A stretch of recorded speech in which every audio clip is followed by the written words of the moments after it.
Allahumma salli wa sallim wa barik ala sayyidina Muhammadinil Fatihi lima ughliqa wal khatimi lima sabaqa wan nasiril haqq bil haqqi wal hadi ila siratikal mustaqim sallallahu alaihi wa ala alihi wa ashabihi haqqa qadarihi wa miqdarihil azim.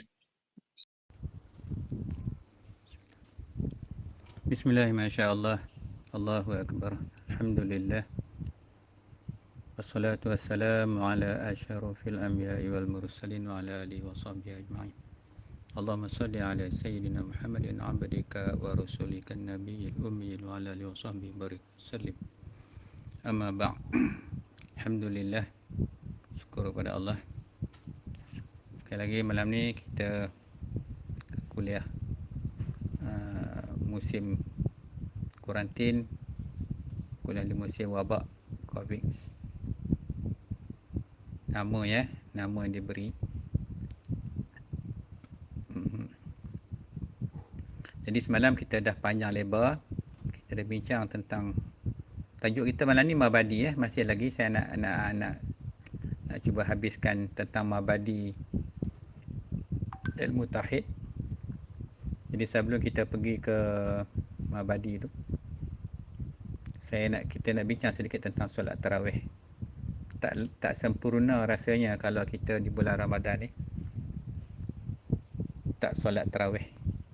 Cuma isu dia setiap kali datang Ramadan timbullah isu 20 ke 8 ke 20 ke 8. Jadi kalau orang tanya kita nak duit 1000 ke nak 100, kita akan jawab macam mana? Mesti jawab 1000. Kalau tanya solat nak 20 ke nak 8, mungkin ramai akan jawab nak 8. Sebab 8 tu cepat habis, boleh relax. Baik, jadi kita bincang sedikit. Tajuk ni kena bincang. Itu yang kita kata nak mengaji fiqh tu. Bila mengaji usul fiqh ni nak bagi faham. Sebab fiqh ni kalau kita belajar di usul fiqh ni, dia akan memberi pengertian kepada kita. Dia akan menjadi satu benteng mempertahankan kita daripada serangan-serangan orang-orang yang cuba nak merosakkan amal ibadat kita. Macam saya cakap dululah, masa saya duduk mengaji kemarin tu, masa di Kelantan tu, tempat semua sembahyang 20. Ada satu tempat surau tu sembahyang 8. Terkejut semua orang. Sembahyang 8. 8 je solat tarawih. Tarawih apa tu? Ikut Nabi. Masa tu kononnya. Jadi sekarang ni terbalik. Sembahyang 20. Bukan 8 ke tarawih? Maknanya pengaruh orang yang cuba menjohanamkan orang umat Islam ni. Yelah benda solat tarawih ni benda yang sunnah. Tapi sebab apa dia nak sikitkan amal? Sedangkan kita dah kurang amal. Dunia ni untuk apa? Untuk menambahkan amal ibadat. Tapi kita menyedikitkan. Siapa dia? Adalah puak-puak hak cakap pandai tu. Dan yang tak nak mazhab tu, yang nak terus dengan Nabi tu. Dia takwil sendiri. Dia nak hadisnya. Mazhab dia tak nak. Daripada hadis sahih, Quran hadis tu dia tak tafsirnya. Mazhab tak nak dah. Tolak semua ulama-ulama ni. Maka datanglah semayang. Pasal apa nak tahu? Kalau dulu kat masjid, nak tazkirah pula. Jadi mana lebih penting? Solat kan tazkirah? Ayat tu pula. Walhal solat tarawih ni dia datang bulan Ramadan je. Habis Ramadan tak adalah. Tazkirah hari apa pun boleh buat. Macam ni macam kita buat ni.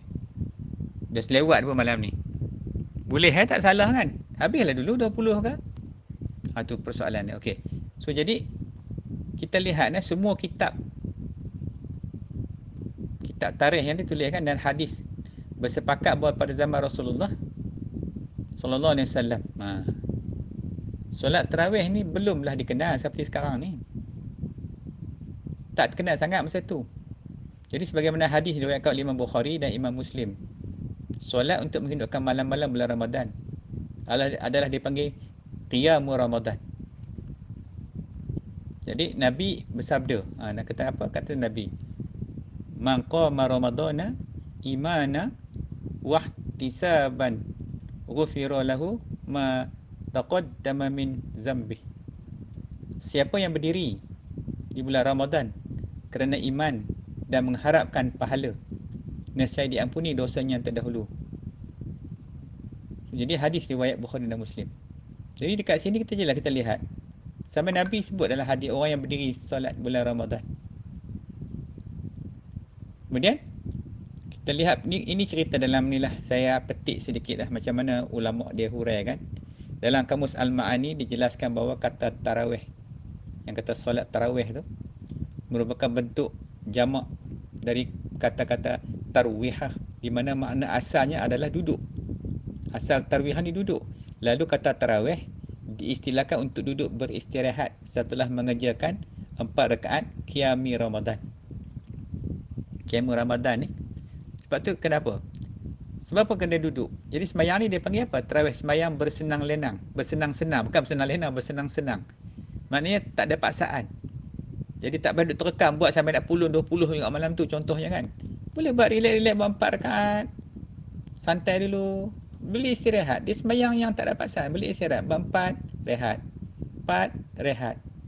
Jadi sebab ini baru mula ketika pertama kalinya ni cerita sejarah.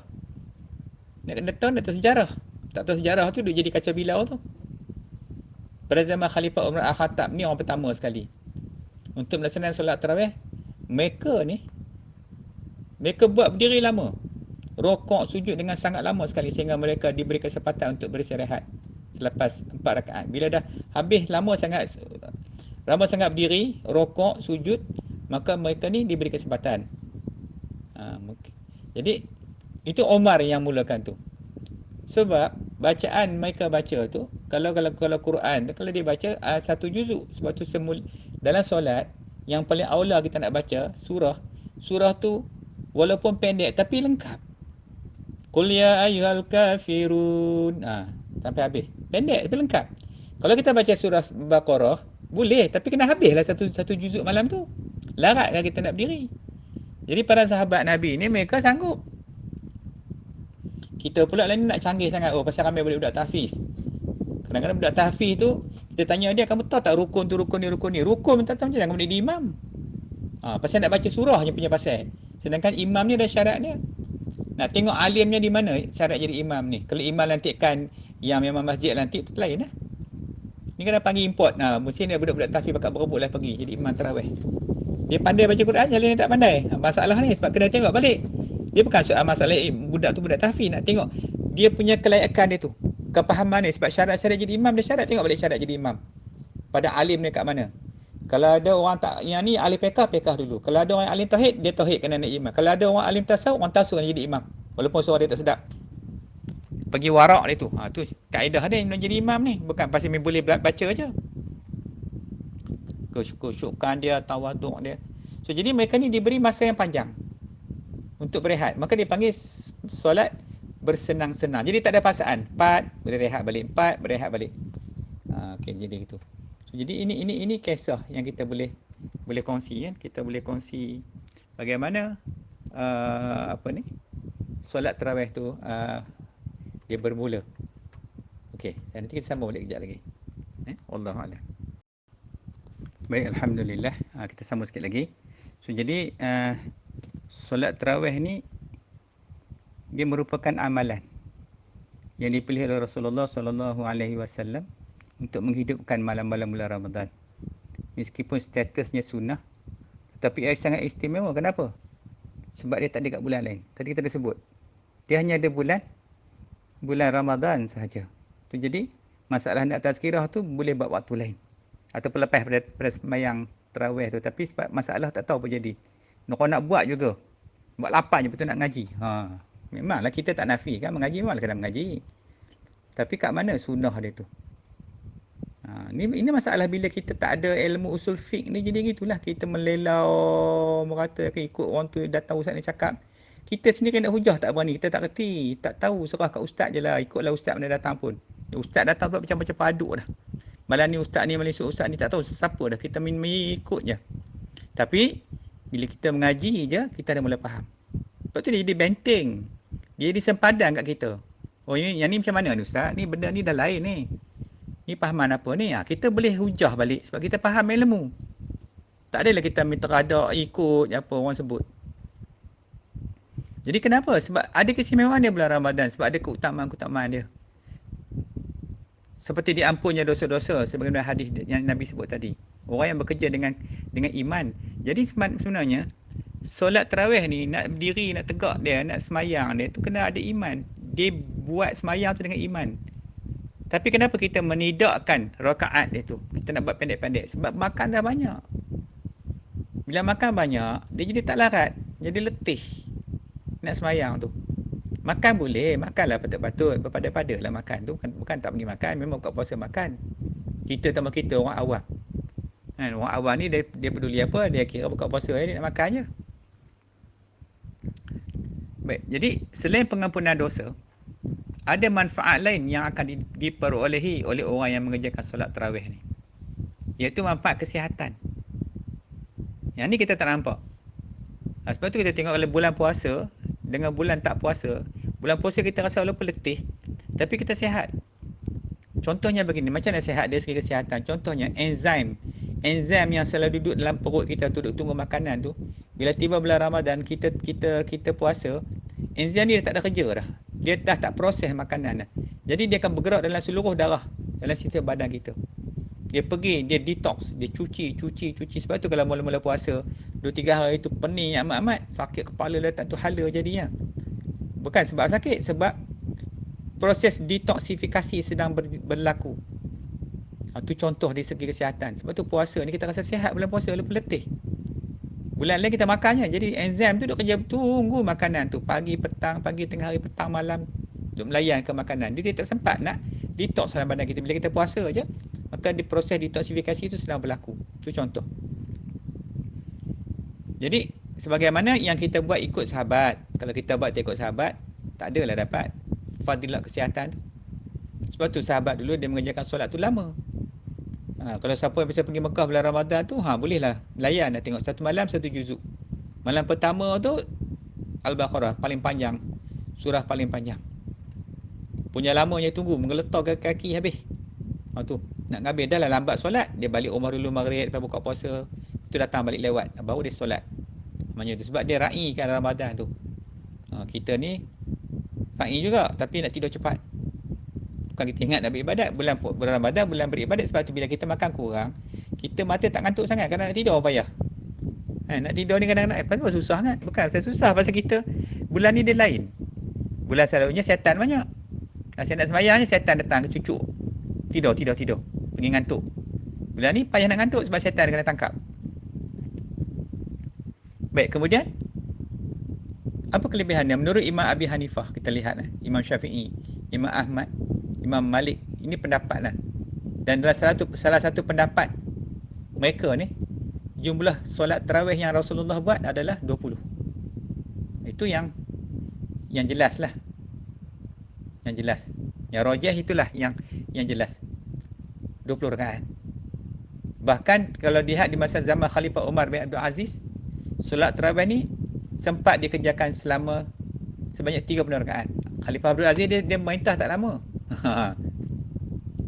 Artinya dengan 20 rakaat tarawih tu setiap malam, kalau kita buat ni, ini kalau kira yang buat 20 rakaat setiap malam, berarti kita telah sujud sebanyak 40 kali.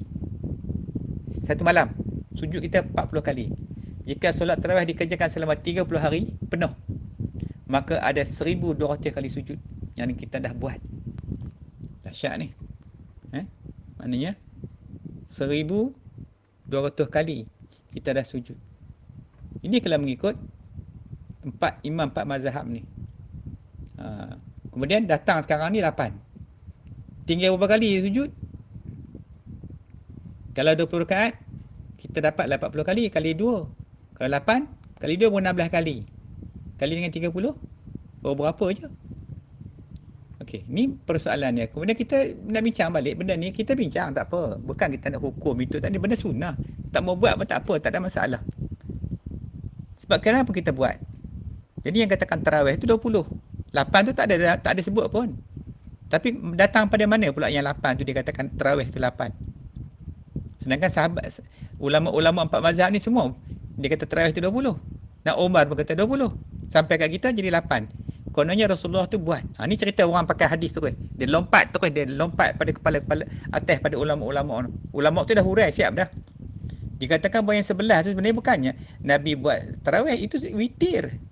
Sebab tu dia ada 3 di belakang tu. Witir, 1 tu. 10, 1 11 jadi witir. Jadi witir dikatakan yang habis solat sebelah kat rumah tu solat witir, bukan solat tarawih. Ada kesilapan dekat situ. Jadi duk faham yang tu lah, nak ambil yang sikit tu. Pun kita tak faham. Saya seumur hidup saya yang saya ingat daripada kecil duk sembahyang kat kampung dulu di Masjid Bajik ni 20 situlah. Bukanlah kita ni rajin 20, memang kita sunnah. 20 semua orang buat 20. Cuma ada orang yang tak nak buat 20, dia nak buat 8. Tu kita tak faham lain tu. Baik, itu cerita dia. Kemudian untuk kelebihan dia, kita tengok pula untuk tentang maslahat. Kenapa orang yang solat 20 di segi kesihatan. Dia persoalan dia, hari-hari ni kita ni terdedah kepada pada apa? Makanan, kepada teknologi cahaya ni, sinar ni. Dia panggil apa? Medan elektromagnet ni. Dia punya gelombang elektromagnetik. Benda ni dia memberi kesan kepada tubuh badan kita tu. Gangguan memang dahsyat lah. Sebab kita tengok kita pakai handphone. Handphone menggunakan apa? Frekuensi, gelombang elektromagnetik ni. Kita jalan tepi highway, ada high tension dia punya high tension cable tu. Tu semua gelombang elektromagnetik yang cukup kuat, yang mempengaruhi kepada tubuh badan manusia sehingga boleh menjadi kanser. Sebab tu orang tak bagi duduk dekat rumah-rumah yang ada high tension cable tu. Kan? Bahaya kesan dia. Dia akan melibatkan sakit kepala, kejang, radang ni sakit tekak, penat, jadi pelupa, benda dysfunction otak kita tu.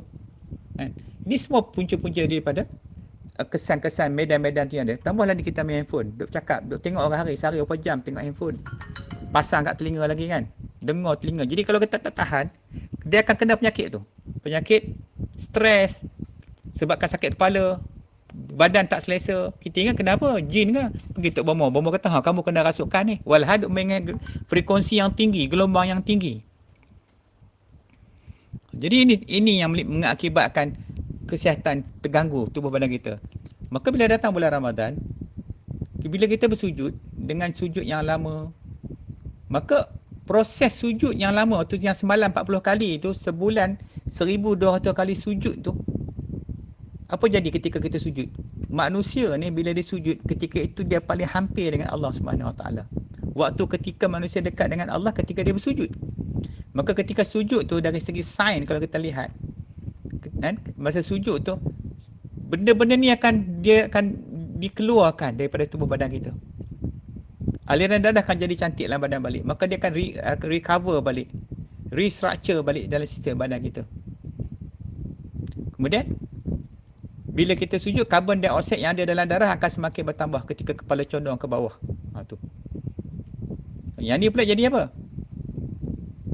Jadi di samping tu bukan masa sujud, karbon dioksida dalam badan tu, ketika kepala condong ke bawah saat sujud, maka disebabkan ini akibat ditekanan usus terhadap paru-paru. Naiknya kadar karbon dioksida dalam darah dapat membantu melancarkan aliran darah menuju otak balik. Ni ketika waktu kita sujud lah. Jadi kesan pada karbon dioksida tu. Kemudian kalau kita kaji lagi lah, ni pun kajian saya baca ni. Ada orang buat kajian tentang betapa pentingnya solat tarawih. Kerana ada satu kajian daripada Morocco yang mereka buat kajian menyebutkan betapa pentingnya kesungguhan untuk melaksanakan solat tarawih ni. Kerana manfaat dia membakar kalori panas dalam tubuh ketika berbuka. Masa kita buka puasa tu, kalori panas tu naik. Jadi naik sangat, 3 sampai 10 kali kalori tu naik tinggi. Kalau kita solat balik malam tu, maka dia turun balik, dia recover balik. Tu cerita ringkas-ringkas lah. Panjanglah cerita sains ni, boleh baca lah sehingga dalam mana kelebihan kelebihan puasa tu. Cuma ni kita nak share sekejap je lah. Peringat-peringat balik. Tu. So, jadi itulah ringkas-ringkas tentang kelebihan solat tarawih, kenapa sampai sujud lama. Jadi terpulang lah. Jadi kalau nak sembahyang tarawih 20. Kalau 8 tu tak tahu nak panggil apa. Solatul lail, sembahyang malam je. Jadi rugilah kalau kita tak ambil peluang. Sebab kita mempertahankan nafsu kita yang tak mau buat 20 tu. Kita pertahankan atas hujah mana tak tahu. Tapi nak juga buat 8 tu. Sehingga kita faham fake ni. Kita faham, aku ni mazhab Syafi'i. Mazhab Syafi'i ni buat 20. Aku dah 20 aku ikut mazhab Syafi'i. Kemarin dah istihad dah. Aku adalah pengikut mazhab Muhammad bin Idris lagi Syafi'i. Lepas tu nak buat 8. 8 ni mazhab mana bang? Entah. Ke masjid pakat buat. Untuk kira orang buat apa. Kamu ikut ustaz mana? Mazhab mana? Tu. Jadi isu-isu ni isu yang kritikal. Adalah orang-orang yang ajaran-ajaran baru ni duduk marah ke mazhab yang 4 ni. Tapi dia suruh ikut dia pula. Bila suruh ikut dia, dia kata guru kami. Kata guru dia pula. Dia kata tak nak mazhab ni. Tapi dia kata guru kami.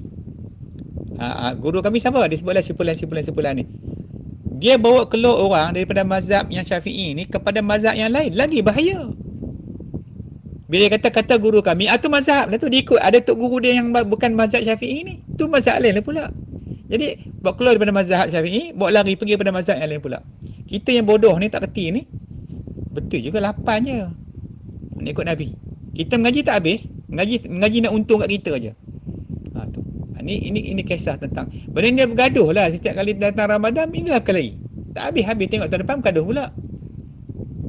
Jadi kita yang dah mengaji macam ni, kita kena pegang lah. Kita kena firm lah. Kalau kita datang mazhab Imam Syafi'i 20, kita tengoklah balik macam mana imam yang 4 tu pun buat. Tengok Imam mazhab Hanafi, saya tengok lagi banyak sampai 40 rakaat dia orang buat. Tanya pasal banyak sangat. Dia kata mazhab dia buat gitu. So kita 20 cukup lah. 20 tu. Jadi kita tetap kita cuba hidupkanlah 20 rakaat ni. Pasal benda ni datang setahun sekali. Tak tahu tahun depan dapat tak dapat buat lagi. So itulah yang mudah-mudahan kita istiqamah lah dengan yang 20 rakaat ni. Mudah-mudahan Allah beri kita keampunan dan kita buat 20 tu pun dengan iman, bukan dengan sebab paksaan. Jangan ingat paksaan. Pasal kita iman kepada Allah, kita gunalah peluang tu untuk meminta ampun kepada Allah. Mudah-mudahan Ramadan ni bulan keampunan, Allah ampunkan segala dosa-dosa kita. Wallahu a'lam. Baik, alhamdulillah. So kita masuk balik kepada tajuk kita, iaitu tentang mabadi. Jadi sekali lagi saya ulang balik. Mungkin baru sekali dengar kan. Mungkin kita agak tak berapa faham apa dia perkataan mabadi tu. Jadi malam ni saya ulang balik. Boleh tengok balik yang rewind balik kita punya semalamnya kuliah. Jadi mabadi ni maksud dia kalau dalam bahasa Melayu disebut sebagai tempat mula terbit ilmu tu. Ataupun dipanggil orang hari ni orang panggil CD pembukaan ataupun anggaran dasar ataupun pendahuluan. Jadi maknanya mabadi ni dia mencakupi keseluruhan tempat-tempat perbicaraan itu. Jadi kalau kita sebut balik semalam tu dia panjang lah. Dia punya ada definisi dia, maudhu' dia, skop dia, hasil dia, kelebihan dia, perbandingan dia, penyusun siapa, nama apa, sumber apa, sumber istindat tempat pengambilan hukum tu kat mana, hukum, kemudian masail dia, masalah dia. Ini antara 10 gambaran yang kita dah bincang semalam tu di segi mabadi tu. So this contents, the whole is our contents. Kita punya content tauhid yang kita nak belajar di dalam ruang lingkup yang 10 ni. Ni untuk fardu ain. Ni cerita di fardu ain ni. Ni saya nak cakap ni atas dasar mazhab ahli sunnah wal jamaah. Kita tak cakap mazhab lain, kita tak reti yang lain, ini mazhab yang kita. So kita ikut ni. Kita ikut mazhab ni yang dah satu dunia duk amal di ilmu tauhid macam ni, mengikut aliran siapa? Aliran Al-Asy'ariyah ataupun Maturidiyah. Dua ni. So kita ambil Al-Asy'ariyah dalam pengajian tentang ilmu tauhid ni. Yang kita nak belajar ni hak fardu ain. Hak fardu ain tu mengikut ulama Ahlussunnah wajib, sebab kalau tidak tak kenal Tuhan. Sebab tu agama disebut awwaluddin ma'rifatullah. Awal-awal agama tu mengenal akan Allah. Bila kenal akan Allah tu berarti kita dah mampu untuk beribadat. Sebab takut nanti. Sebab kenapa ulama tulis macam tu? Sebab dia takut kalau kita tak kenal Tuhan, bila kita sembah tu, kita nak tala ke mana tu? Kita nak hala ke mana ibadat kita tu? Kita nak sembah siapa? Nak sembah siapa sebenarnya? Sebab dalam kehidupan kita ni yang wajib disembah adalah Allah. Tuhan yang kita nak sembah. Dan Tuhan tu macam mana? Kalau kita cakap umum kan? Cakap umum. Tuhan tu yang menjadikan kita, yang memberi rezeki, segi ubudiyah dia. Betul lah tu, memang betul. Memang betul pun. Tuhan yang beri. Tapi macam mana keadaan sifat Tuhan tu? Ini yang kita nak mengaji ni. Bila kita tahu Tuhan tu, kita tak boleh tengok zat Tuhan. Kita nak tengok zat Tuhan macam mana? Roh kita pun kita tak tahu macam mana rupa. Tanya siapa boleh jawab sini roh. Itulah Allah kata Nabi, kalau orang tanya kepadamu, wahai Muhammad, Tentang roh, jawab katakanlah roh itu urusan Tuhanku. Tak boleh nak salah, kita tak boleh nak hurai roh tu. Ini nak cerita tentang zat Tuhan pula. Maka sebab tu Allah perintah kita suruh kenal sifat dia, kenal perbuatan dia, kenal nama-nama dia. Nama bagi perbuatan tu dalam 99 nama tu. Itu yang diperintah. Seperti dalam ahli sunnah wal jemaah yang kita mengaji ni, nak mengenal Allah melalui sifat dia. Persoalan nak kenal Allah tu soal Tuhan. Sebab tu Allah ta'araftu rabbi bi rabbi. Yang mengenal Tuhanku tu Tuhanku. Sampai pangkat Allah nak kenal macam Nabi tu, itu kerja Tuhan, bukan kerja kita dah. Kita ni siapa? Nak paksa Tuhan kita nak kenal dia macam tu. Tak mampu. Sebab tu Allah suruh kita tengok alam ini. Sebab tu bila kita majlis 420 ni, apa tanda wujud Allah Ta'ala? Apa tanda qidam? Apa tanda yang sifat-sifat lain tu? Baharu alam ini. Mana tengok alam penciptaan Tuhan. Siapa yang menjadikan alam ni? Siapa yang menjadikan langit? Allah kata sendiri, Allazi khalaqas samawati wal arda ma bainahuma. Allah yang menjadikan 7 lapis langit dan 7 lapis bumi dan barang yang berada di antara keduanya. Siapa yang menjadi? Allah Ta'ala yang menjadikan semua. Bukan jadikan sendiri. Orang putih dia sebut mother nature. Kena COVID ni, semua tak percaya. Maki hamun tokoh-tokoh mereka dah. Sebab tak percaya, tak boleh buat apa dah. Sampai ke Pope sendiri pun dah maki hamun. Dia kata Maryam ni tak boleh buat apa, tak guna punya. Tengok dalam video-video tu. Maknanya Allah nak buktikan, nak tunjukkan kepada manusia ni, jangan sombong kata. Semua batu yang kamu sembah tu bukan ada apa. Tu. So, jadi ini yang kita belajar ni kan. Nak bagi kenal, kita nak kenal makrifah kepada Allah. Barulah amal tu dibuat. Puasa untuk apa? Puasa untuk kita, Allah bagi. Yang kita buat ni, hak wajib hak Allah, hak sunnah hak kita, tapi hak ni hak Allah. Pasal hak Allah, Allah bagi. Allah sendiri yang bagi pahalanya. Tapi kita puasa dengan sebab iman kan, sebab paksa. Bila dekat bulan puasa, ya Allah, minggu depan ni puasa pula. Nampak tu. Bila dia engkar, dia jadi kufur tu. Bila jadi kufur tu, patutnya bergembira menyambut kedatangan Ramadan. Dia dengan susah hati pasal tak boleh makan. Setan tu kuat sangat. Nak makan je. Setan dia bisikkan nafsu tu. Setan ni dia senang je. Bila dia hasutnya nafsu tu. Nafsu tu binasa, dia kata apa? Aku berlepas diri daripada kejahatan yang hak kamu buat. Dia kata kat Tuhan, aku tak ada mengena dengan dia. Aku cuma bisik je ke dia. Yang buat dia bukan aku. Buat tak setan jahat. Sampai manusia tu binasa, dia lari. Seperti dipanggil waswasil khannas. Bisikan yang datang dan pergi. Ni bulan Ramadan ni kenapa rasa pelik-pelik sangat, macam-macam datang. Dah nafsu tu dah dididik 11 bulan. Qarin tak ada lagi. Tak kena tambah pun. Okey nah, baik. So jadi inilah yang kita nak sambung balik. Jadi saya ulang balik malam ni. Mabadi ni tempat terbit tu. So kita akan nak dia ada 10. Okey, dia ada 10 mabadi yang kita akan belajar ni. Ini pun kita belajar asas je. Saya tak pergi jauh-jauh, insya-Allah, jangan risaulah. Boleh selagi akal kita boleh terima, kita pergi rekan-rekan. Memang kalau nak kupas bab macam ni, memang rumit. Bahasa dia, istilah dia. Tambah pula jenis kita rakam cakap kan, kemudian nak tanya tak boleh. Itu ada orang marah, kenapa tak buka line Ustaz, kami nak tanya. Ada sebab dia. Jadi so kita ambil yang asas-asas dulu. Sambil-sambil tengok slide ni, tengok carta ni, okey kita nampak lah. Itu basic dulu. So semalam kita dah bincang dua dah. Yang pertama, nama dia. Apa dia? Ilmu tauhid ataupun ilmu kalam, ilmu suludin, ilmu sifat, ilmu aqaidul iman. Saya dah huraikan dah semalam. Di mana tempat ambilan dia? Iaitu terbit daripada Al-Quran dan Al-Hadis Nabi sallallahu alaihi wasallam. Itu yang semalam kita bincang. Kemudian yang ketiganya semalam yang kita bincang lagi, iaitu kandungannya. Apa kontens dia? Ni yang banyak ni, kontens ni yang kita banyak, yang kita bincang tentang i'tiqad yang putus, i'tiqad yang yakin. Sebab kita nak mencapai apa dia? Aqidatul mukminin, akidah orang mukmin. Akidah orang mukmin ni dia kena jazam dulu, maknanya kepercayaan dia kepada Allah. Dia tak boleh sikit pun jadi ada syak. Itu dia panggil putus. Putus maksud dia jazam. I'tiqadu jazimun mutabiqan lil waqi' an dalil. I'tiqad yang jazam yang berbetuli dengan i'tiqad ahli sunnah wal jamaah an dalil. Kena bawa dalil-dalil tu, hujah, dalil naqli dan dalil aqliyah. Tu tentang ni. Jadi bila dia kuat, dia pegang, dia kuat kukuh, maka sekira-kira kata ulama dapat menaikkan perasaan bekerja, rajin bekerja, rajin beramal. Sebab apa? Yakin. Yang jadi malas bekerja, malas beramal pasal dia tak yakin. Dia tak yakin ke Tuhan tu, yang malas tu yang nak buat 8 tu. Tarawih tu. 8 sudahlah, yang penting kita buat. 8 tu sembahyang apa? Tarawih kan sembahyang apa? Tarawih 20 bang. Dah lama dah kita orang buat. Ustaz serban besar datang ajar. Jadi itu bila i'tiqad tak jazam, tak putus, dia malas lah. Tu jadi malas. Malas laku. Malas lah. Tu malas tu, kata malas tu apa malas tu? Malas ni salah satu daripada sifat-sifat yang dicela oleh syarak. Dia sifat mazmumah.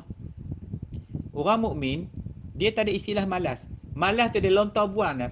Kalau lepas ni siapa-siapa yang selalu duk sebut, malas laku, malas laku. Ingat baik-baik, hak malas tu dah ada dah kat kamu tu. Dah malas. Malas tu sifat mazmumah, sifat yang dikeji. Kalau orang utara panggil apa? Penyegan. Tu. So, jadi kita tak boleh ada istilah malas. Pasal apa? Kalau itikad terjazam, kita yakin dengan Tuhan, setiap masa tu adalah emas. Allah nilai masa kita yang berjalan tu. Masa tu berjalan, dinilai pahala dosa atau tak dapat apa? Pahala dosa atau tak dapat apa? Tu je masa tu berjalan. Takkan kita nak buang, kita hidupkan lama. Maka di sini yang penting. Sebab tu bila ada i'tiqad yang yakin, bila kita mengaji ni, kita dah jelas, kita dah faham bahawasanya kita kena ambil sungguh-sungguh mengaji bagi faham. Semalam kita bincang lagi tentang persoalan iman. Boleh ke iman ditambat? Sebab maksud aqaidul iman ni adalah tambatan atau simpulan ataupun ikatan kepercayaan. Jadi macam mana nak tambah iman tu? Sebenarnya kita ada terang, dah balik tengok. Jadi mana letaknya iman tu? Iman tu terletak kepada 3 perkara. Pertama, iqrar bil lisan, wa tasydid bil qalbi, wa amalan bil arkan. Tu 3 benda tu. Kena istihar, syahadah, mengucap dulu. Kemudian dia datangnya dalam hati membenarkan apa yang disyahadahkan itu, yang disaksikan itu, dan diamalkan. Maknanya, amalan tu tadi, lagi banyak amal, lagi iman tu lagi kuat. Kalau dia tambah sungguh-sungguh iman tu, dia orang kuat beramal. Sembahyang ni tak henti. Zikir ni tak henti. Zikir ni tak henti. Iman tak, sembahyang tak henti. Amal dia tip top. Pasal apa? Pasal dia nak tunjuk ke orang ke? Bukan. Pasal dia yakin. I'tiqad dia jazam. Maknanya, tak ada syak, tak ada zan, tak ada waham. Solid yakin kepada Allah 100%. Sebab dalam bab i'tiqad, tak boleh walaupun 0.1% kita tak yakin dengan Allah atau dengan Nabi, maka terus batal i'tiqad tu. Bila batal dia jadi apa? Jadi kufur lah. Tu jangan main-main. Bab tu sebab tu dalam kalimat syahadah ni, nanti kita mengaji syahadah, nanti kita terang tentang syahadah tu, macam mana nak faham syahadah tu. Okey, tu yang kita bincang semalam. So malam ni kita sambung dengan yang berapa ni? Keempat. Ini keempat, iaitu tentang 4. Okey, nama 4 ni tentang bahasannya. Mana tempat bahasan atau mauduknya? Mauduk dia ada 4 tempat yang kita nak bahas dalam bab mabadi ni, dalam bab tauhid ni. Yang pertama, pada zat Allah Ta'ala. Pada zat Allah Ta'ala. Ni. Dan hal-hal hari kiamat. Hari kiamat. Kemudian dari segi sifat-sifat dan hal-hal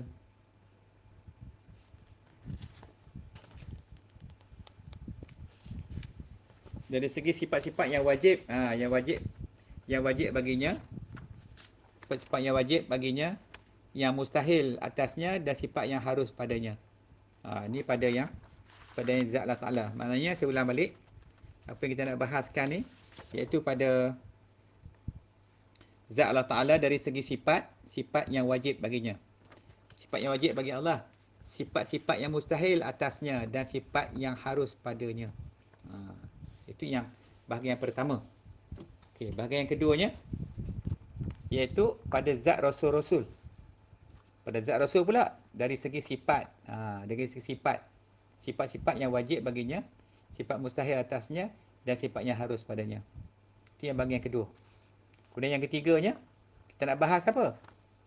Kita nak bahas pada segala kejadian, dari segi jirim, dan arat-arat, sekira-kira keadaannya itu jadi petunjuk dan dalil atas wujud yang menjadikan dia.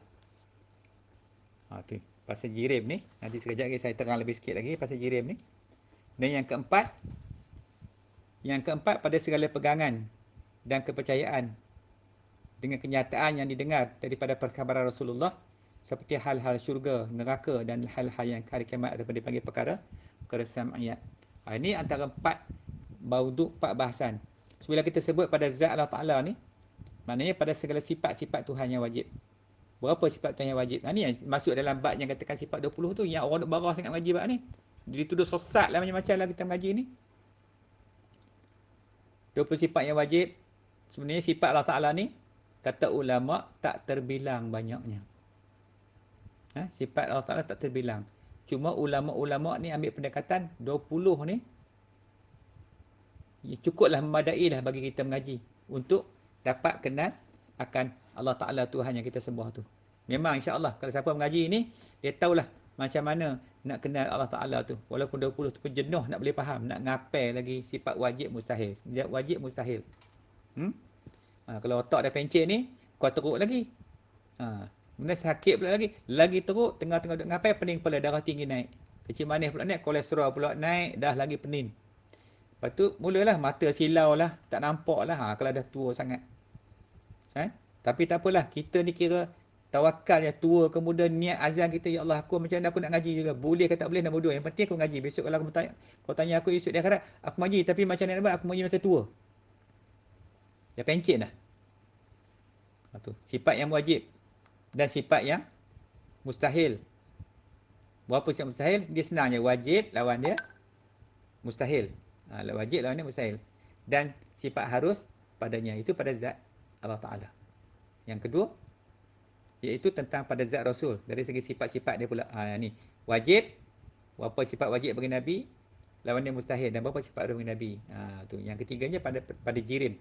Jirim dan arat sebagai petunjuk. Sebagai tanda kewujudan akan Allah Subhanahu Wa Taala. Dan yang keempat tentang perkara pegangan. Ini pegangan ni. Tentang percayaan. Apa yang dikhabarkan oleh lidah Rasul. Yang datang terbit pada lidah Rasul tu adalah perkara-perkara sam'iyat yang sebut tadi. Syurga, neraka, hari kiamat, cerita tentang azab apa semua tu kan. Itu semua benda yang kena diimani, kata ulama. Dalam tu kena kita beriman. Pasal benda tu wujud. Kena beriman. Kalau tidak ada iman, rukun iman. Amantu billahi wa malaikatihi wa kutubihi wa rusulihi wal yawmil akhir wal qadri khairihi wa syarrihi minallahi ta'ala. 6 tu. Tu rukun. Kalau hilang satu tu, hilanglah rukun iman tu. Faham tak? Faham tak? Belik-belik Ustaz. Belik-belik. Memanglah benda tak nak ngaji. Tak belik macam mana kan? Tapi dah kita dah azam nak ngaji dah. Saya pun tak berani nak cakap lebih-lebih sangat, nanti lagi keliru kan. Ni nak cakap, nak duduk cari ayat. Hak paling senang nak susun, hak paling mudah nak faham. Tapi bab tauhid ni memang macam inilah bahasa dia. Lenggok bahasa dia memang macam itu. Kita nak cakap tentang Allah. Masalahnya kita ni, bila ngaji tauhid ni nak cakap benda yang tak nampak. So kita tak nampak Allah. Nabi kita tak nampak. Nabi dah tak ada lah. Macam mana kita nak cakap dengan Nabi? Macam mana kita nak yakin dengan Nabi? Itu nak ngaji.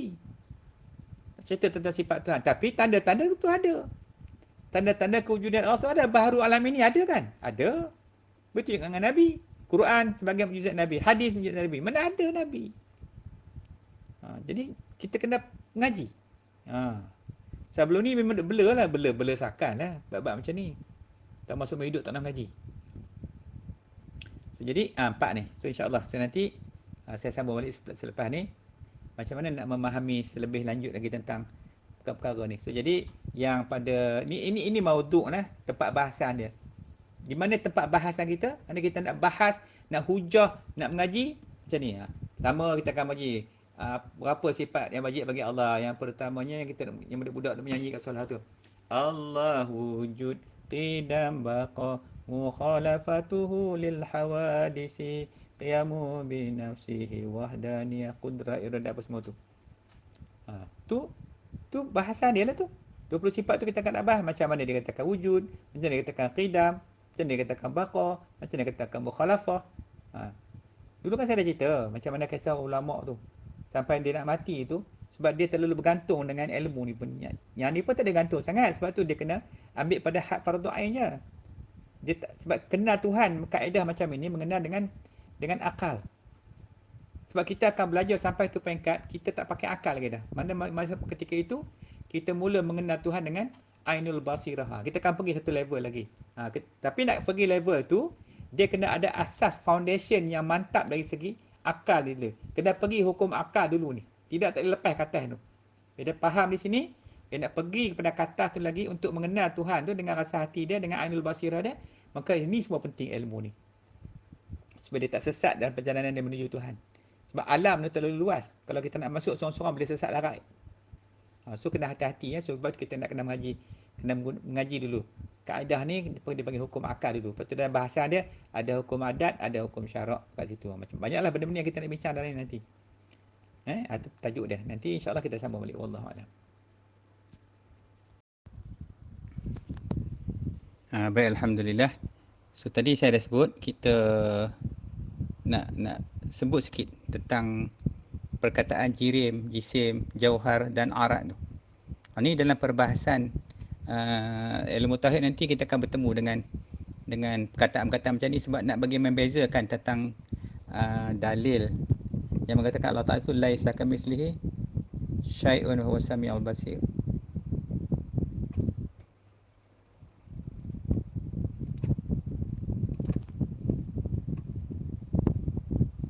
Jadi yang maksud nak kenal bahawasanya Allah Ta'ala tetap tiada seperti seumpama sesuatu apapun dan ia amat mendengar lagi amat melihat.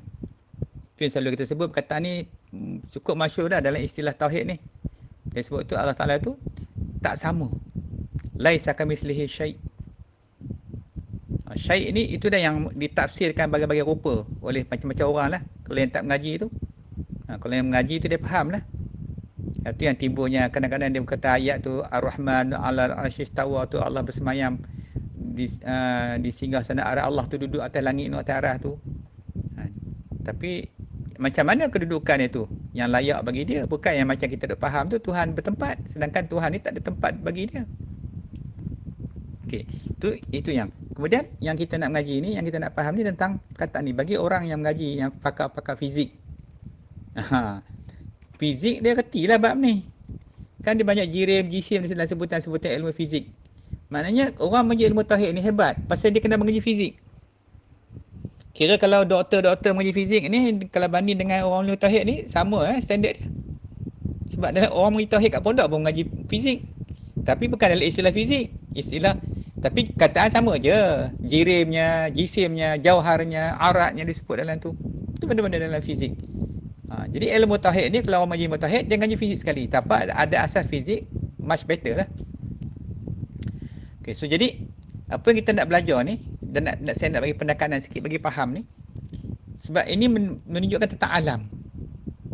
Yang disebut tentang jirim jisim ni. Semua barang yang ada selain daripada Allah Ta'ala terbahagi kepada 4 bahagian. Ni di atas alam ini. Iaitu jirim, jisim, jauhar dan arat. Jadi kalimah ni apa dia makna? Pertama jirim. Kalau tengok jirim ni tiap-tiap barang yang ada bertempat dan mengambil lapang, mengambil ruang. Mengambil ruang tu maknanya dia mengambil ruang tu arat. Arat tu. Tiap-tiap barang yang ada bertempat. Contohnya kita, badan kita ni, jirim. Kita duduk kat mana? Kita duduk, kita ambil tempat tu nama dia jirim lah. Tak ketir batu dekat situ, tak kereta kat situ, tak rumah kat situ. Itu jirim. Jika jirim itu besar, dinamakan jisim. Jisim pula sama je. Jauhar pula dipecah kepada 2 bahagian. Satu dipanggil jauhar murakkab. Ini jirim yang kecil bagi menyempurnakan susunan-susunan jisim. Kalau jauhar firik pula, jirim yang terlalu kecil sehingga tidak boleh dibahagikan atau dipecahkan lagi macam atom, proton, neutron apa semua tu kan. Jadi dia kecil-kecil tu. Ni yang kita akan mengaji sikit lagi. Macam mana kita nak hurai, nak pecah tu kita nak faham. Yang keempat, ni kalau tengah malam macam ni, cerita macam ni boleh lena terus lah ni. Yang keempat tu arat. Jadi semua keadaan ataupun dan hal sifat sesuatu benda. Misalnya arat bagi jirim. Arat bagi jirim itu ialah sifat jirim itu sendiri seperti berjuzuk. Kalau tersebut ada benda lah. Kalau bahasa sekarang kan, benda, rupa, tempat, masa. Tu dia lah tu. Gerak diam tu. Berhubung, bercerai, bersatu padu. Bersatu hakikat. Bermasuk-masuk, bercampur, bersatu padu. Berjarak-jarak, jauh dekatnya. mempunyai ukuran besar kecilnya, ada timbangan berat ringannya, masa berbanding berumpama, bersuara, sunyi, senyapnya dan lain. Lagi yang seumpamanya dengannya. Itu arat dia panggil. Apa maksud arat tadi? Sifat jirim tu. Maknanya semua benda tu dia mengambil ruang. Yang mengambil ruang tu dipanggil arat tu. Jirim yang mengambil ruang tu. So arat tu. Jadi semua benda ni, jadi dalam alam ni tak ada ruang yang tak diisi dengan sama ada jirim, jisim atau arat atau johar ni tadi. Semua tempat ada pengisian dia. Kalau kita tengok dari segi frekuensi, contohnya yang kita cakap lah ni pakai gelombang. Gelombang pun duduk dalam tu juga. Yang mengambil apa? Mengambil ruang. Gelombang ni kalau tengok, kita tengok dia structure dia berjalan, naik turun tu. Dalam skrin tu, kita nampak frekuensi tu. Macam mana handphone kita boleh sampai. Boleh sampai gelombang dalam gelombang tu. Suara yang kita cakap ni, dia boleh record. Suara kita cakap dia rakam dalam gelombang tu, frekuensi tu. Tu semua jirim. Kalau kecil dia panggil jisim. Jin dia panggil apa? Jisim yang halus. Jin tu. Mengambil ruang tak? Mengambil. Sebab di mana dia duduk, dia mengambil ruang. Maka semua ni laisa kamitslihi syai', tak sama dengan Allah. Jadi Tuhan tak seumpama macam ni. Kalau kita mengaji ni, kita fikir sampai halus-halus, Tuhan bukan macam itu. Semua tu Tuhan cipta. Takkan Tuhan macam itu. Yang cipta ni Tuhan. Lepas tu dijadikan. Lepas tu ini yang bila kita belajar nanti, pun kita faham, Tuhan tu bukan macam ini. Kalau ada bayangan khayalan ke apa kan, semua tu bukan. Kena nafi semua tu. Ataupun datang perasaan kan, bisikkan Allah Ta'ala tu macam ni, macam ni. Semua kita kena nafi. Sebab Tuhan bukan seperti yang kita fikirkan. Selagi akal kita boleh fikir tentang Tuhan, itu bukan Tuhan. Itu kena faham. Imam Abu Hanifah cakap dah, kalau datang bisikan tu, nafi kan. Tu semua tu bukan. Tu semua tu bisikan-bisikan syaitan. Tu dia ingat. Selagi akal kita boleh fikir macam itu, macam mana bentuk color, merah ni. Semua warna yang ada di muka bumi ni bukan. Melainkan warna yang tak ada kat sini, tu dia. Bukan semua tu bukan. Jadi kita selalu fikir tu. Nanti kita mengaji satu nanti kita akan panjang-panjang dengan tajuk ni nanti. Tentang apa ni, benda yang yang masalah 4 perkara ni. Jirim, jisim, jauhar ni. Dan arak ni insya-Allah dalam tu saya pun tak nak panjang, tajuk ni agak complicated kan? Tapi cuma sekadar kita nak bagi jelas bahawasanya dalam pengajian kita makrifah mengenal Tuhan tu, ini antara bahasan-bahasan contents dia, nak kena bincang. Tak faham pun kena bagi faham juga. Dulu tak minat fizik, saya pun dulu kan minat kat fizik, tapi bila mengaji tauhid ni kena minat pula, kena suka pula benda fizik. Bila kita nak hujah, kita nak bicara perkara tentang benda-benda ni, benda dipanggil benda baharu. Ni semua benda muhdas. Jirim, jisim semua benda yang muhdas. Sampai ke jin tu macam mana, keadaan dia, sifat dia kan, baru kita jelas. Allah Ta'ala bukan macam itu. Apa yang kita bincang ni semua bukan Tuhan. So Tuhan tu macam mana? Bukan yang kita nak bincang ni. Tuhan tu lain pada situ. Tu Allah Ta'ala tidak seumpama yang benda kita fikirkan tu. Tuhan ni lain pada yang ni. Tu zat dia, zat Tuhan tu. Sampai pangkat itu kita nak kena faham. Kalau kita nampak benda ni, duk kata ni dia lah, datang lintasan-lintasan dalam hati, datang rupa cahaya pelik-pelik, dia pun mengaku, akulah Tuhan. Tu iblis. Tu tujuan mengaji, nak bagi faham perkara yang macam ni kan. Jadi itulah yang kita nak mudah. Kalau kita nak mudah lagi, mungkin kita boleh fikir macam ni. Jirim ni terdapat di merata-rata tempat. Jirim, semua benda yang mengambil ruang, dan jisim ialah jirim. Apa saja benda yang mengambil ruang dan jisim ialah jirim. Semua jirim. Apa saja yang mengambil ruang. Apa saja kita tengok. Title kita, rumah kita ni sebutkan tadi. Lebih banyak jisim, sesuatu bahan tu, lagi beratlah bahan tu. Macam kita kumpulkan satu benda tu tak? Kan? Kumpulkan batu tiba-tiba jadi bukit lah. Lagi beratlah jisim tu. So jirim boleh wujud sebagai bahan tulis ataupun campuran. Tu. Ini segi sains lah. Kalau segi fizik lah. Yang ni kalau nak jelas, nanti kita tanya doktor fizik. Ada doktor fizik ada dalam guru kita ni. Tanya dia tengok. Biar dia jelaskan pula masalah jirim. Ni cuma saya nak ulas, saya bukan nak ulas dalam pun, nak sekadar nak bagi faham je. Macam mana kata jirim, macam mana kata jisim, macam mana kata arat. Kita faham. Jadi Allah Ta'ala bukan macam itu. Tuhan tu laisa kamitslihi syai'. Tuhan tak sama dengan semua apa yang kita fikirkan tu, yang kita bayangkan, yang kita duk faham tu, bukan. Tu nak cerita tentang Allah Ta'ala. So jadi macam mana Tuhan? Tu kita akan sambung lagi. Kita akan belajar nanti. Kita akan nampaklah macam mana nak mengenal makrifah kita kepada Allah Subhanahu Wa Ta'ala. Sebab bab tauhid ni dia kritikal. Sebab kita tak boleh seleweng-seleweng. Kona-kona dia kena yakin. Dia kena perfect. Lepas tu dia panggil jazam. Putus. Mana tak boleh ada syak, zon, waham. Bila kita mengaji lagi, dia fikir macam mana Tuhan ni lah. Tu dah. Kita dah fikir nak cari Tuhan macam mana. Kalau anak kita tanya, Pak, Ibu, Tuhan tu macam mana? Jenuh nak jawab. Kita nak jawab macam mana Tuhan tu? Nak jawab tentang wujudnya Tuhan, tentang sifat Tuhan macam mana. Tak boleh jawab tentang zat. Zat tak boleh nak bincang. Zat tu dilarang kita tak dibenarkan kita untuk membincang soalan zat Allah sebab kita tak mampu. Akal kita tak mampu fikir tentang zat. Kalau tanya akal kita roh macam mana pun tak boleh nak cerita. Cuba tanya akal kita. Boleh fikir tak tentang roh? Yang kita boleh hidup ni, macam mana kita boleh hidup ni? Betul macam mana boleh mati ni? Pergi mana roh tu? Pun tak boleh nak bincang. Apatah pula tentang zat Allah Ta'ala. So kita kena hati-hati dalam bab ni supaya kita tak tergelincir tu kan. Baik. So jadi saya rasa ada lagi tak malam ni? Yang okey, nanti saya sambung satu lagi sebelum kita berhenti malam ni. Baik, wallahualam. Okey, baik. So jadi yang ke mabadi yang seterusnya iaitu yang kelima. Tadi yang keempat tentang maudhu' ni.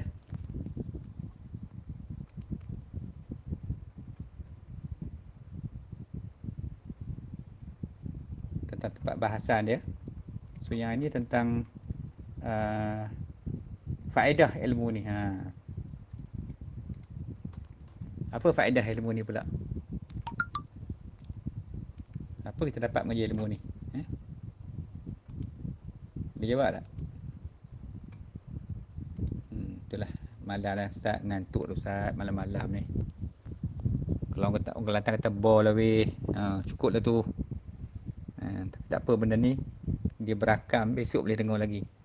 Ni cerita kita mengaji macam ni lah, mengaji cara orang tak pandai ni. Kalau orang pandai pergi masuk sekolah lain kan. Saya pun tak ada lah cerita berat-berat sangat, santai, ringkas-ringkas. Nanti kita akan ulang balik, kita akan hujah balik bagi kita faham balik. Jadi faedah ilmu ni dapat mengenal Tuhan. Tu kelebihan ilmu tauhid ni. Dan percayakan Rasul dan mendapat kebahagiaan hidup di dunia dan di akhirat yang kekal. Dapat makrifah, awaluddin makrifatullah. Awal agama mengenal Tuhan. Awal lagi kita dah kenal dah kat anak-anak kita Tuhan tu. Kan? Kemudian dan percayakan Rasul. Supaya apa? Beriman. Percaya tu beriman. Percaya tu mana dia beriman. Beriman kepada Rasul. Bila Allah dengan Rasul tu dah di hati kita tu, insya-Allah tak ada kita takut lagi dah. Insya-Allah lah hidup elok lah. Lepaslah ke mana pun selamat. Pasal dia dah tahu dah dia kena Tuhan, dia kena Rasul. Dia dah tahu nak jaga macam ni diri dia tu. Kemudian mendapat kebahagiaan hidup. Atas dunia dia bahagia, akhirat dia bahagia. Ini macam ni yang musim Covid ni. Tiba-tiba masalah. Hari-hari orang mesej, saya pun duduk dalam grup, macam-macam grup, orang bagi. Dia cerita kena retrenchment lah, kena buang kerja lah orang ni hari ni. Satu orang tu dia tulis hari ni hari jadi aku yang ke-41.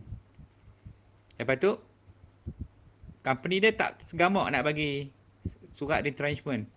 Pasal hari jadi dia, pakat duk ucap happy birthday, happy birthday. Balik rumah, petangnya habis tu, company pun panggil dia masuk. Nah, ni surat ni. Balik rumah, anak-anak sambut lah, happy birthday papa, happy birthday.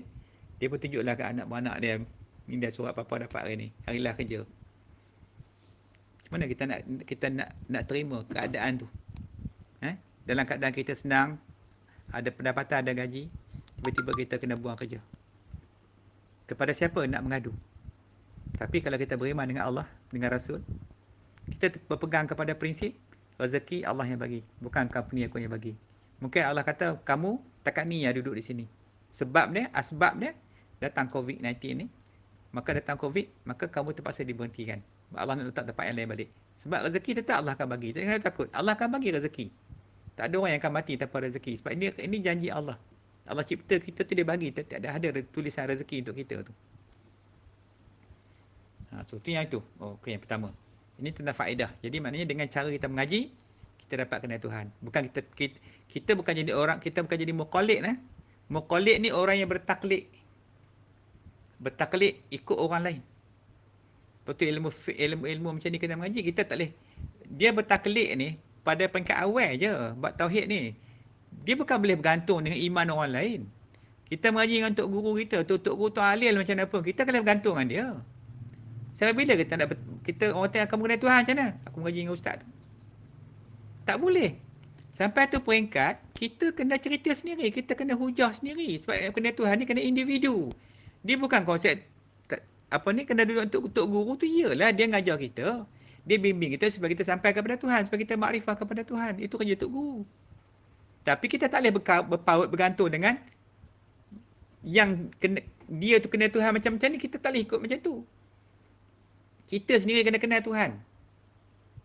Kita kena faham sendiri. Bukan hak dia tu betul dah. Dia yang ngajar kita memang mestilah dia faham. Masalah kita tu. Tu tak boleh bergantung selama-lamanya sebagai muqallid. Muqallid ni orang yang bertaklid. Taklid macam mana kemudian Tuhan? Sebab aku ngaji dengan guru tu. Sampai tu pangkat tak boleh lagi dah. Kita kena hujah sendiri. Kita kena makrifah sendiri kepada Allah Subhanahu Wa Taala. Itu kelebihan ilmu ni. Hebat ilmu ni kalau kita ngaji. Ya? Baik, yang keenam ialah nisbah ilmu dengan ilmu-ilmu lain. Nisbah ni maknanya perbandingan. Perbandingan iaitu ilmu ialah ilmu yang terbangsa kepada agama Islam yang paling utama sekali. Ni, ilmu tauhid. Seumpama pohon dan ilmu-ilmu yang lain itu seumpama cabang-cabangnya. Hebat ilmu tauhid ni. Dengan kita mengaji, kita dapat kenal akan Allah Subhanahu Wa Taala. So nisbah dia ilmu tauhid, ada ilmu fiqh, ada ilmu-ilmu yang lain lah. So ilmu tauhid ni kira ilmu yang paling utama. Sebab kalau tak mengaji ilmu tauhid, maka tak kenal Tuhan. Bila tak kenal Tuhan, kita nak sembuh dengan siapa? Maka jadi sesatlah atas muka bumi ni, macam orang yang kafir tu. Orang kafir tu bukan dia tak percaya ke Tuhan. Dia tak nak beriman. Dia tahu, betul Cina. Wah, itu Tuhan Allah kasih. Dia tahu Tuhan. Kan? Dia tahu Tuhan tu, tapi dia tak nak beriman. Sekadar dia tahu je Tuhan tu, bukan dia nak beriman kepada Tuhan. Sebab tu pentingnya. So nisbah ni, ilmu ni macam itulah. Dia ilmu yang paling utama sekali dalam banyak-banyak ilmu, itu ilmu tauhid. Tu insya-Allah so nanti kita akan sambung lagi. Wallahu alam. So, saya rasa malam ni dekat ni dululah untuk kuliah kita. Nanti dah lewat dah, kita sambung lagi untuk besok malam pula. Jadi wabillahi taufiq wa hidayah. Assalamualaikum warahmatullahi wabarakatuh.